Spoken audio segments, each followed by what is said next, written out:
Welcome to another episode of China Update, where I provide you with the most up-to-date political, economic, and geostrategic analysis on the world's number 2 economy.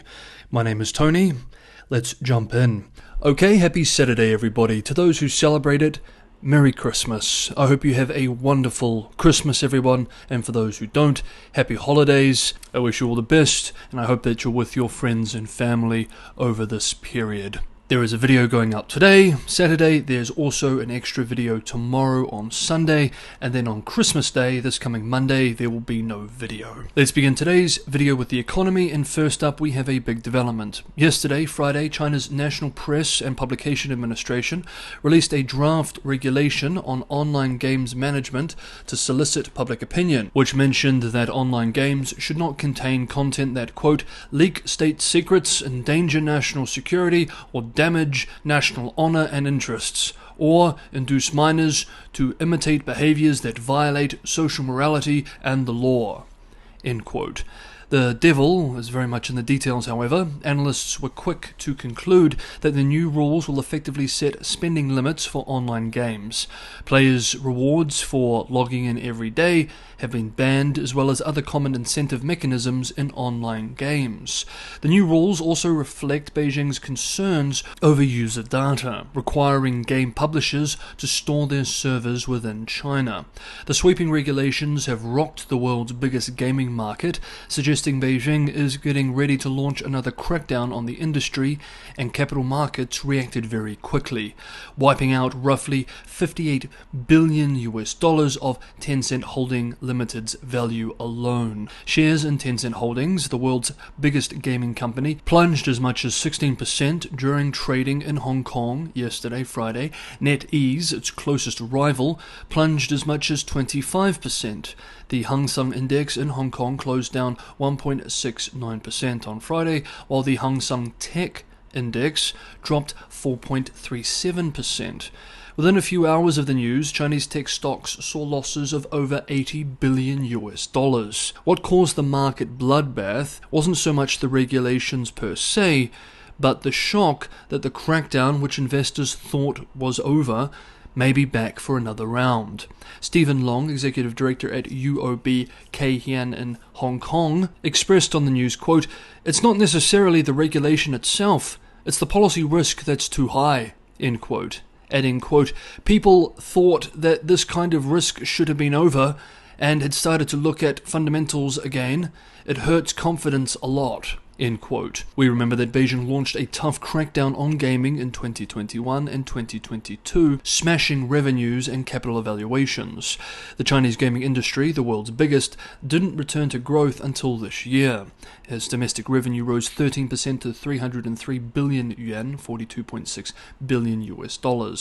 Quote, "This shows that the gaming industry is still under a strict regulatory environment despite the normalization of new game approvals. The first thing to look at is the ban on many top functions within the games. It has put a limit on a major way of marketing," end quote. Others argue that the technology and gaming industry is in line for more pain. Quote, "This will deal a blow to the overwhelming majority of games in China, except those that sell copies. Companies will need to overhaul their monetization models, including how they charge money from different tiers of players," end quote. These sweeping restrictions caught industry players and investors off guard on the final trading day before Christmas, a nasty end to a poor year. Quote, "What a dog of a year it's been in China equities, rounded off cutely, forced year by this abrupt swipe at the tech sector again. Investors are stuck not knowing where China is on the economy security continuum. Signs are that security is still top issue, because reforms that would boost growth are too hard. So unless there's a dramatic shift in policy agenda in 2024, the basis for a sustainable rally in Chinese stocks is just not there," end quote. Next up for the economy, 2 quick updates related to American companies. Yesterday, Friday, Tesla Inc. said that it had signed an agreement with the Shanghai government to acquire land to build a megapack factory that will have the capacity to produce 10,000 battery packs a year. A megapack is a utility-scale energy storage that can store the equivalent power used in 1 hour by 3,600 households. Megapacks are versatile products used increasingly around the world to supplement and guarantee local power with renewable energy. Tesla built its first Megapack factory in California earlier this year. Tesla announced a plan to replicate the factory in Shanghai. Tesla already has a massive EV factory producing Model 3 and Model Y cars in China, the world's largest EV market. Elon Musk has expressed in the past that his company has a big future here. Tesla China said that the construction of this Megapack factory is scheduled to begin in the first quarter of 2024, with production starting in the fourth quarter. The other American company is Boeing. US-based Bloomberg reports that China has signed off on the first direct delivery of a Boeing Co. 787 jet in 4 years. Quote, an indication that strained US-China trade relations may be easing and a potential precursor to the more significant resumption of 373 MAX deliveries, end quote. On Thursday, Juneyao Airlines, one of China's largest privately owned carriers, took delivery of its newest 787 Dreamliner. The delivery marks a breakthrough for Boeing, the outlet explains, quote, which has been largely shut out of China's aviation market this decade, end quote. The US manufacturer hasn't handed over any of its 737 MAX or Dreamliners directly from its factories to the People's Republic of China since 2019. The development comes as Boeing and all Chinese airlines wait for Beijing to allow 737 MAX deliveries for the first time in almost 5 years. The model was grounded globally in 2019 after 2 fatal crashes. Next up, the legacy of Henry Kissinger in China. But just one quick thing. I hope you're enjoying today's episode. If you're getting some value from this episode, I only have one ask. That is to like and subscribe. And if you really want to go the extra mile, sharing is also a big help. This is the primary way in which this channel grows. The main way it is shown to new people is if the algorithm is happy, and that means likes and subscribes. It's also worth noting that many have told me that they have been unsubscribed from the channel, so if you believe you should be subscribed, 45% of regular viewers are not subscribed, it may be worth checking this now. For anyone who wants to help keep the channel financially sustainable, which allows me to continue doing this every day, open and free for all, Patreon and Buy Me a Coffee links are in the description below. My commitment has been a channel open to all that is reliant primarily on subscriber support rather than corporate sponsorship, and with your assistance, I know I can keep it that way. Thank you so much, everybody, for the ongoing support. Let's continue. This week I wanted to do a deep dive into how China has been viewing and discussing the legacy of Henry Kissinger, the former US Secretary of State who was instrumental in normalizing relations between the US and China during the Cold War. When I started this research this week, Thomas DeGraat Geddes, author of the Substack Sinification, published an excellent article on this very subject. So to end today's video, we examine the observations made in this Sinification piece, which we are now quoting selected excerpts from directly. China's leadership went out of its way to pay tribute to former US Secretary of State and National Security Advisor Henry Kissinger following his death at the age of 100 on 29 November. In a message to US President Joe Biden, China's leader Xi Jinping called Kissinger a world-renowned strategist and an old friend and good friend of the Chinese people, who will be remembered and missed, while China's top diplomat Wang Yi visited the US Embassy in Beijing to convey his condolences.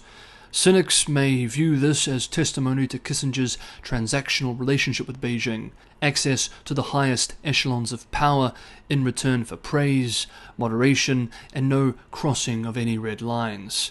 But China's appreciation of Kissinger is more complex than this. The man who Mao is said to have referred to playfully as the carrier pigeon, a play on Kissinger's transliterated Chinese name, is remembered first and foremost for his pivotal role in the US-China détente of the 1970s, which helped pave way to China's subsequent opening up and the ending of the Cold War.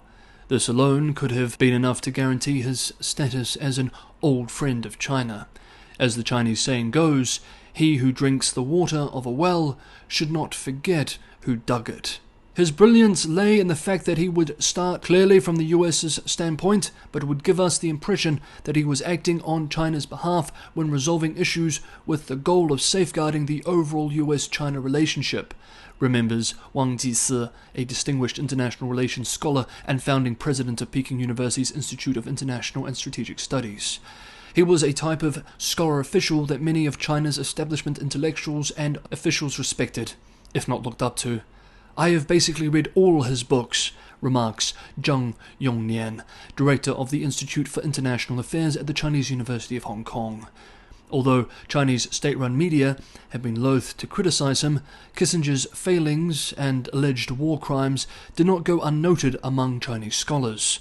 Some of the most stinging criticisms came from Peking University professor Wang Yizhou, who reminds his readers, the general public in China may not be aware that he is abhorrent in many parts of the world, and that he has done many things that may be considered both morally shameful and horrific. Others, such as Sun Bingyan, a lecturer at Peking University's School of International Studies, while stressing that Kissinger's contributions to the US-China relationship, China and the Chinese people, were definite and positive, point out that his approach to the PRC had always been guided by American interests and the preservation of America's hegemonic powers.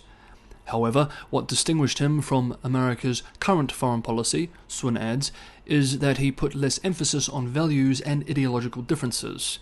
Values and ideology are a recurring theme throughout these commentaries, and Kissinger's legacy is almost invariably contrasted against the alleged failings of America's current foreign policy and domestic politics.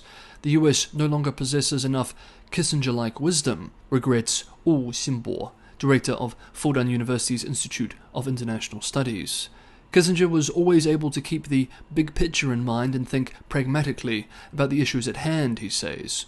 Sun Bingyan describes Kissinger's keen sense of history, which enabled him not to see China simply as a communist country.